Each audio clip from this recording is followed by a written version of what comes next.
Hi Mark, I'm Eva. My Chinese name is Huang Yiqing and my score number is 49. I'm a freshman at NCUE. The speaker is Tony Fadell. The speech is, the first secret of design is noticing. In the great 1980s movie, The Blues Brothers, there's a scene where John Belushi goes to visit Dan Aykroyd in his apartment in Chicago for the very first time. It is a cramped, tiny space and is just 3 feet away from the train tracks. As John sits on Dan's bed, a train goes rushing by, rattling everything in the room. John asks, "How often does that train go by?"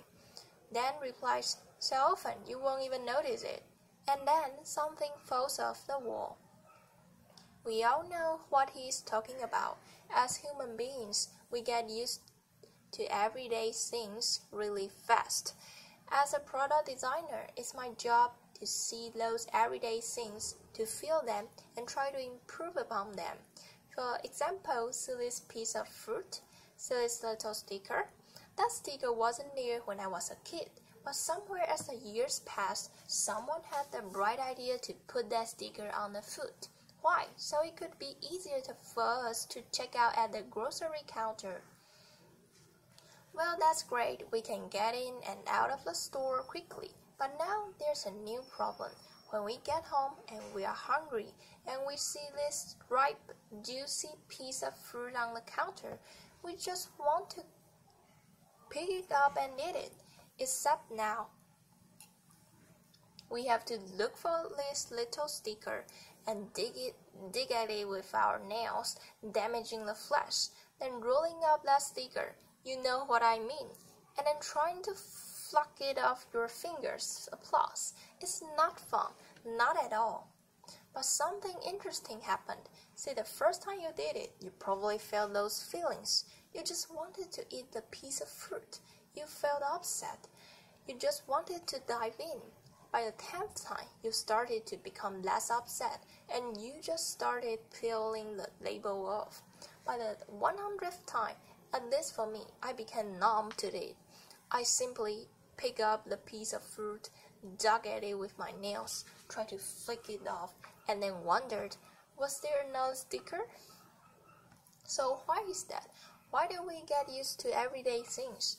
Well, as human beings, we have limited brain power, and so our brains encode the everyday things we do into habits, so we can free up space to learn new things. It's a process called habituation, and it's one of the most basic ways as humans we learn. Now, habituation isn't always bad. Remember learning to drive? I sure do. Your hands clenched at 10 and 2 on the wheel, looking at every single object out there. The cars, the lights, the pedestrians. It's a nerve-wracking experience, so much so that I couldn't even talk to anyone else in the car, and I couldn't even listen to music. But then something interesting happened. As the weeks went by, driving became easier and easier. You habituated it. It started to become fun and second nature. And then you could talk to your friends again and listen to music. So there's a good reason why our brain habituates things. If we didn't, we'd notice every little detail all the time. It would be exhausting, and we'd have no time to learn about new things. But sometimes habituation isn't good. If it stops us from noticing the problems that are around us, well, that's bad. And if it stops us from noticing and fixing those problems, well, that's really bad. Comedians know all about this. Jerry Seinfeld's entire career was built on noticing those little details, those idiotic things we do every day that we don't even remember. He tells about the time he visited his friends and he just wanted to take a comfortable shower. He had reached out and grabbed the handle and turned it slightly one way, and it was 100 degrees too hot. And then he turned it the other way, and it was 100 degrees too cold. He just wanted a comfortable shower. Now we've all been there, we just don't remember it. But Jerry did. and that's a comedian's job. But designers, innovators, and entrepreneurs, it's our job to not just notice those things, but to go one step further and try to fix them. This person. This is Mary Anderson. In 1902 in New York City, she was visiting. It was a cold, wet, snowy day, and she was warm inside a streetcar. As she was going to her destination, she noticed the driver opening the window to clean off the excess snow so he could drive safely. When he opened the window, though, he let out this cold, wet air inside, making all the passengers miserable. Now, probably most of those passengers just thought, it's a fact of life. He's got to open the window to clean it. That's just how it is. But Mary didn't. Mary thought, what if the driver could actually clean the windshield from the inside so that he could stay safe and drive, and the passengers could actually stay warm? So she picked up her sketchbook right then and there and began drawing what would become the world's first windshield wiper. Now, as a product designer, I try to learn from people like Mary, to try to see the world the way it really is, not the way we think it is. Why? Because it's easy to solve a problem that almost everyone sees, but it's hard to solve a problem that almost no one sees.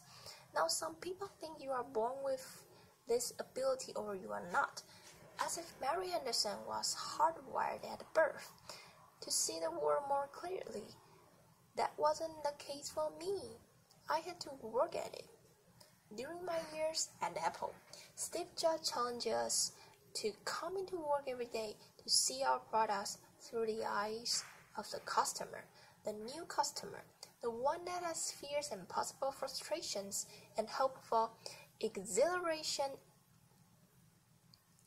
that their new technology product could work straight away for them. He calls it stating beginners, and wanted to make sure that we focus on those tiny little details to make them faster, easier, and seamless for the new customers. So I remember this clearly in the very early days of the iPod. See, back in the 90s, being a gadget freak like I am, I would rush out to the stores for the very latest gadget. I'd take all the time to get to the store, I'd check out, I'd come back home, I'd start to unbox it, and then there was another little sticker, the one that said, charge before use. What? I can't believe it. I just spent all this time buying this product, and now I have to charge before use. I have to wait what felt like an eternity to use that coveted new toy. It was crazy. But you know what? Almost every product back then did that. When it had batteries in it, you had to charge it before you use it. Well, Steve noticed that, and he said, we are not going to let that happen to our product. So what did we do? Typically, when you have a product that has a hard drive in it, you run it for about 30 minutes in the factory to make sure that hard drive is going to be working years later for the customer after they put it out of the box. What did we do instead? We ran that product for over 2 hours. Why? Well, first off, we could make a higher quality product, be easy to test, and make sure it was great for the customer. But most importantly, the battery became fully charged right out of the box, ready to use, so that customer, without that exhilaration, could just start using the product. It was great, and it works. People like it. Today, almost every product that you get that's battery power comes out of the box fully charged, even if it doesn't have a hard drive. But back then, we noticed that detail, and we fixed it, and now everyone else does that as well. No more charge before use. So why am I telling you this? Well, it's seeing that invisible problem, not just the obvious problem. That's important, not just for product design, but for everything we do. You see, there are invisible problems all around us, ones we can solve. But first we need to see them, to feel them. So I'm hesitant to give you any tips about neuroscience or psychology. There's far too many experienced people in the TED community who would know much more about that than I ever will. But let me leave you with a few tips that I do, that we all can do to fight habituation. My first tip is to look broader. You see, when you are tackling a problem, sometimes there are a lot of steps that lead up to that problem, and sometimes a lot of steps after it. If you can take a step back and look broader, maybe you can change some of those boxes before the problem. Maybe you can combine them. Maybe you can remove them altogether to make that better. Take the thermostat, for instance. In the 19,000s, when they first came out, they were really simple to use. You could turn them up or turn them down. People understood them. But in the 1970s, the energy crisis struck, and customers started thinking about how to save energy. So what happened? Thermostat designers decided to add a new step. Instead of just turning up and down, you now had to program it, so you could tell it the temperature you wanted at a certain time. Now that seemed great. Every thermostat has started adding that feature. But it turned out that no one saved any energy. Now, what is that? Well, people couldn't predict the future. They just didn't know how their weeks would change season to season, year to year. So no one was saving energy. And what happened? Thermostat designers went back to the drawing board and they focused on that program step. They made better UIs. They made better documentation. But still, years later, people were not saving any energy because they just couldn't predict the future. So what did we do? We put a machine learning algorithm in instead of the programming that was simply was when you turn it up and down, when you like a certain temperature, when you got up, or when you went away. And you know what? It worked. People are saving energy without any programming. So it doesn't matter what you are doing. If you take a step back and look at all the boxes, maybe there's a way to remove one or combine them so that you can make that process much simpler. So that's my first step. Look broader. For my second tip is to look closer. One of my greatest teachers was my grandfather. He taught me all about the world. He told me how things were built and how they were repaired, the tools and techniques necessary to make a successful project. I remember one story he told me about screws and about how you need to have the right screw for the right job. There are many different screws: wood screws, metal screws, anchors, concrete screws. The list went on and on. Our job is to make products that are easy to install for all of our customers themselves without professionals. So what did we do? I remember that story that my grandfather told me, and so we thought, how many different screws can we put in the box? Was it going to be 2, 3, 4, 5? Because there's so many different wall types. So we thought about it, we optimized it, and we came up with 3 different screws to put it in the box. We thought that was going to solve the problem, but it turned out it didn't.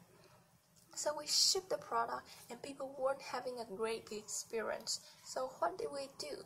We went back to the drawing board just instantly after we figured out we didn't get it right. And we designed a special screw, a custom screw, much to the chagrin of our investors. They were like, Why are you spending so much time on a little screw? Get out there and sell more. And we said, we will sell more if we get this right. And it turns out we did. With that custom little screw, there was just one screw in the box that was easy to mount and put on the wall. So if we focus on those tiny details, the ones we may not see, and we look at them as we say, are those important, or is that the way we've always done it? Maybe there's a way we get rid of those. So my last piece of advice is to think younger. Every day I'm confronted with interesting questions from my 3 young kids. They come up with questions like, why can't cars fly around traffic? Or why don't my shoe laces have Velcro instead? Sometimes those questions are smart. My son came to me the other day and I asked him, go run out of the mailbox and check it. He looked at me, puzzled, and said, why doesn't the mailbox just check itself and tell us when it has mail? Laughter. I was like, that's a pretty good question. So they can ask tons of questions, and sometimes we find out we just don't have the right answers. We say, son, it's just the way the world works. So the more we are exposed to something, the more we get used to it. But kids haven't been around long enough to get used to those things. And so when they run into problems, they immediately try to solve them. And sometimes they find a better way, and that way really is better. So my advice that we take to heart is to have young people on our team, or people with young minds. Because if you have those young minds, they cause everyone in the room to think younger. Picasso once said, every child is an artist. The problem is when he or she grows up is how to remain an artist. We all saw the world more clearly when we saw it for the first time, before a lifetime of habits got in the way. Our challenge is to get back there, to feel that frustration, to see those little details, to look broader, look closer, and to think younger, so we can stay beginners.